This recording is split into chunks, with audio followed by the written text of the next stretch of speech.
Situation I don't really want to tell you about, but I'm going to tell you anyway. I remember this particular time I had a situation occur. I'm walking through a parking lot, and someone with a vehicle honks at me and like blows by me as I'm walking through the sidewalk. And I'm a little, in that moment, arrogant. I was on the phone talking to someone thinking I was cool or whatever was on my mind at that time. And I was really frustrated that this person try to run me over. That's not fair. They were disrespectful to me being a pedestrian walking through a parking lot. And I felt offended. Now, it doesn't even matter what was going on in their world, right? Because obviously something was. That's not what was happening inside of my head. That rational brain was not operating. Instead, that survival brain was operating. And I thought to myself, you got to be kidding me. Are you, what? So I'm on this conversation. It's still in my head. I'm no longer present to the conversation. So now this is really inauthentic. Instead of saying, hey, can I call you back? I'm in a moment. And going to breathe or whatever it was. I walk into Starbucks and I'm just like, ooh, how the audacity. Ooh, ooh. And I walked and found this person when they parked. Oh, wait, back up just a little bit. Sorry, mess up the story. So I'm walking to Starbucks. I see the person park. I walk over. I'm like, bro, what's up, man? What was that all about? Honking your horn, yelling at me. I'm walking across the parking lot. He's like, blah, blah, blah, blah, blah. I take my energy. I breathe. I approach the man and I shoved him to the ground. What was happening inside of me in that moment? I have never in my life been a violent person. Never. But in that moment, whatever ego was driving me that made me think I was someone, or whatever unresolved issues and pain I was feeling on the inside, I ignored. And I responded to the ego drive that was inside of me. And I physically harmed someone. This is a decade ago, I don't know. But I did. And then I went to Starbucks and I was thinking to myself, bro, what was that? Who was that? Who was that person? What happened? What was that moment all about? And I decided, you've lost it for whatever the reasons are, and you need to make that right now. So I literally went out of Starbucks. I went to go find the driver. He's like, "What? You gonna bother me some more?" I said, "Sir. I am so sorry. I don't know what was happening inside of me, but I was wrong, and I am terribly sorry for ever touching you. I'm so sorry. I was frustrated about that moment, but I lost it, and that's not who I am, and I'm sorry.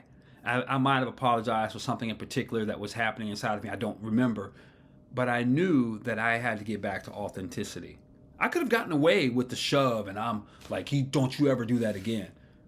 But that's not who I am.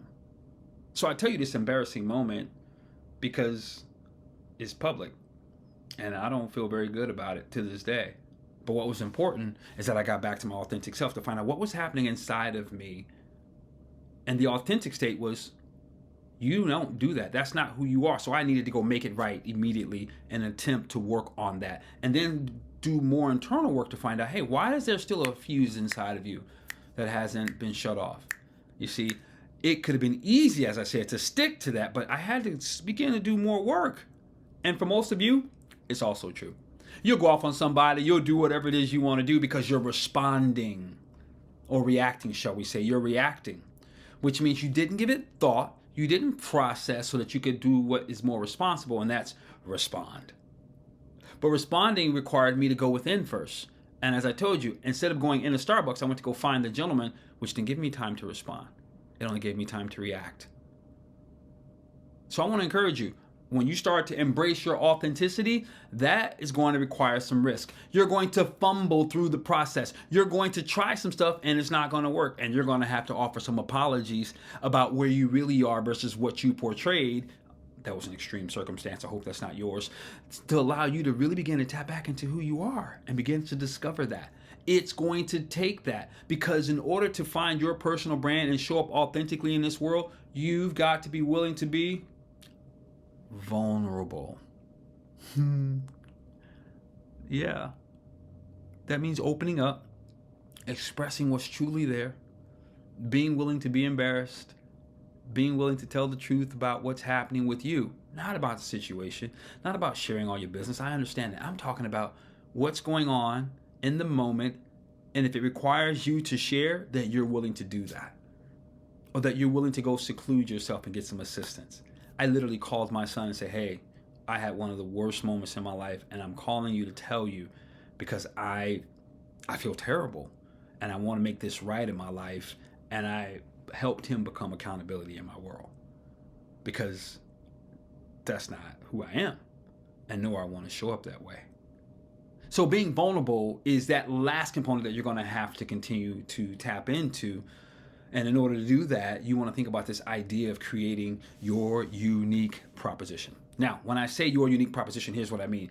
Once you begin to find out your personal brand, who you are, why you do what you do, your values, and then you begin to embrace your identity and take on who's really there and allowing that vulnerability to come through, right?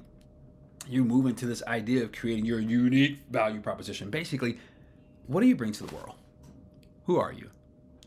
Like, what's your skill set? What's your passion? Who are you naturally drawn to? And then kind of put that together. Put that together as an ideology or as a theme so that you can begin to articulate that to other people, so that you can begin to utilize that to help you decide the opportunities you will take and the opportunities you won't. Tim Ferriss, the guy who wrote the book, The 4-Hour Body, The 4-Hour Work Week, and a few other things as well. He's an incredible blogger. He once said he'd gotten so busy in his life, he had to start shutting things down because opportunities were consistently coming his way. And he said the philosophy that he was going to start using was one of two. It was when someone or an opportunity came his way, it was either a hell yes or it was a no. And what he meant by that was it had to match a fire burning on the inside of who he was and the work that he's called to do on this planet, or he would not do it. I know that as you're trying to sort through this thing and find your way, it can feel a little bit weird because we live in the land of opportunity, where you're supposed to take every opportunity that comes your way because you never know if that's going to be the one. The problem with that is if you're trying to seize every opportunity, you get nothing done. I know. I'm an idea man. I'm constantly filled with ideas that are good ideas, but maybe not the ones for me. And what I discovered over the years is that when I try to tackle more than 2, maximum 3 things, and 3 is usually too much because my ideas tend to be big and require a lot of detailed work, I fail because I'm dispersed and I don't know how to operate. But as I begin to put together my unique value proposition, or who I am and what I bring to the world, it began to help me shut out what I do and what I don't do so I can sort through in conversations or negotiations. You know what, this is what I do, or that's better for someone else, or how can I help here? This is my skill set. As you walk through this journey of cultivating your personal brand or discovering who you are on this planet, you are going to find that you're absolutely amazing, my friend. I need you to like, share, comment, and follow, because this here is what it's all about. Subscribe, share this with a friend so that you can help them on their journey to discover who you really are. This is Marquise Martin Hayes. It's been a pleasure.